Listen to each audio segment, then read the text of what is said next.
In today's video, I would like to talk to you a bit about autism and women. Now, you may or may not be aware that historically, autism has been diagnosed a lot more in boys and men than in girls and women. There are varying estimates of how many more men have been diagnosed with autism than women. And it varies from 2 to 4 to 1 to as many as 8 or 9 boys or men diagnosed compared to girls and women. Now, the core features of autism are the same regardless of gender.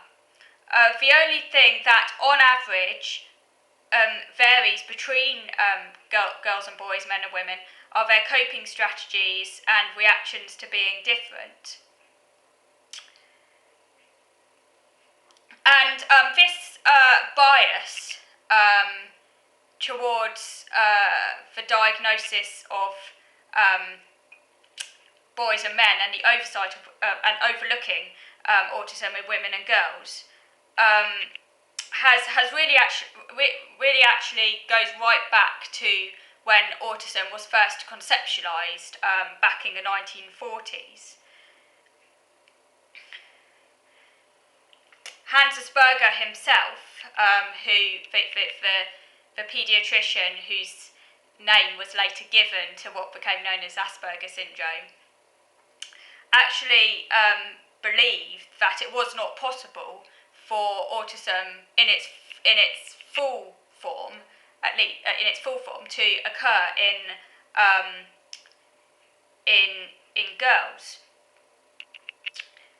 And so the original case studies of autistic people were all male.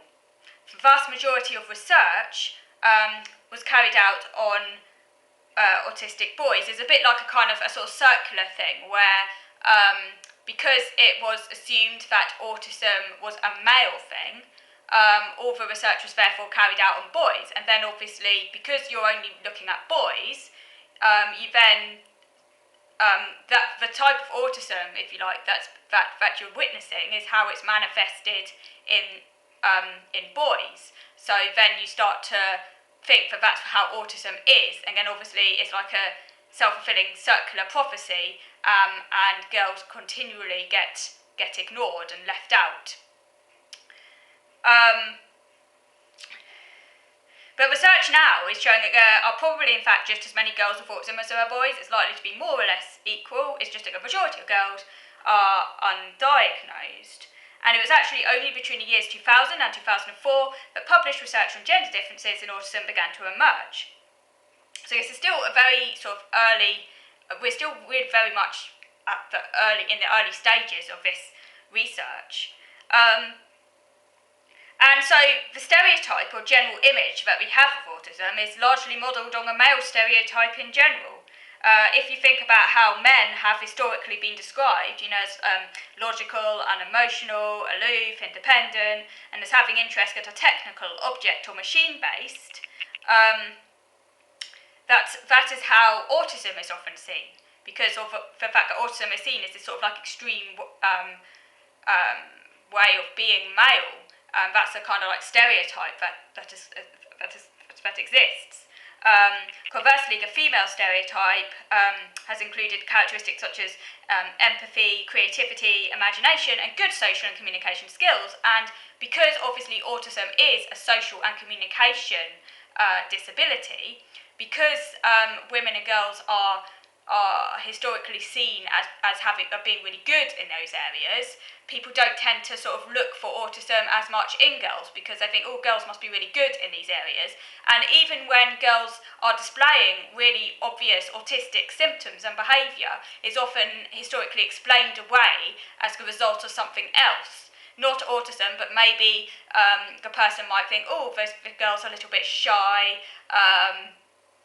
maybe she's just a bit reserved, maybe she's a little bit introverted, maybe it's her hormones, maybe she's being hormonal, so the same behaviours even when the behaviours that are being manifested are very similar to the behaviours being expressed in boys, even then, often the girl's behaviour is attributed to something else other than autism. So you have this kind of self-fulfilling prophecy, this sort of cycle. People don't think that autism occurs in girls, so they don't look for it, and so it goes on.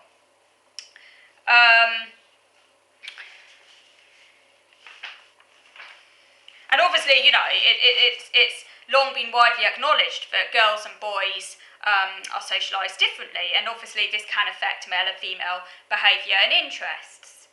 You know, if you know, because we are socialised differently. You know, the sort of interests that girls are encouraged to have, like it might be things such as playing with dolls or sort of like more people-focused interests, whereas the interests that boys are encouraged to have is more like technical, playing with trains, toy cars. You know, we gender, we put girls and boys into these boxes, and obviously, you know, if you're autistic, particularly if you've got a sort of a general awareness of what's going on around you, you're going to notice some of this, and it's going to rub off on you. So you know, this obviously might affect the direction of your interest, what sort of things you're interested in, and you know, it follows that, say, an autistic girl is obviously more likely, say, than an autistic boy to be interested in playing with dolls, or you know, collecting dolls, maybe collecting Barbie dolls or things like that. So then when a teacher or someone sees the girl playing with dolls, or like sort of say female associated play, they're less likely to think autism, because they're conditioned to think of autism as, say, also a boy playing with trains. Even though the girl's interest might be just as intense as a boy playing with trains, just as obsessive, just as narrow focused, just as, if you like, autistic, it doesn't matter, because, you know, as far as the sort of the way teachers and other professionals are often conditioned, it doesn't look autistic, because they're not expecting an autistic person, say, to be playing with dolls, because of the way autism has been stereotyped as this male condition. And also, because of the way girls and boys are kind of brought up and conditioned, this can affect the way that autism expresses itself. So males, on average, because this is a really crude average, you know, you must not think that this is the way things are for all boys or all girls, because it's just a very crude average, and it's seen in non-autistics as well. That males on average show more externalising behaviour, so things like hyperactivity, aggression, whereas girls are socialised to be a bit more compliant, passive and socially agreeable. And obviously, like I say, autistic people are exposed to these same pressures and expectations, so this means that on average, autistic behaviour can sometimes appear different in girls and women than it does in boys and men. Okay, so I'm going to move on to video number 2 now, because I like to talk to you a bit more in video number 2 about how being female has potentially been a reason for, or at least one of the reasons, obviously I can't say for certain, but maybe potentially one of the reasons why I, like indeed many females, was diagnosed late. I wasn't diagnosed till the age of 21. So I'm going to move on to video number 2 now, just to talk about some of my own experiences and how gender might have affected that. So moving on to video number 2 now.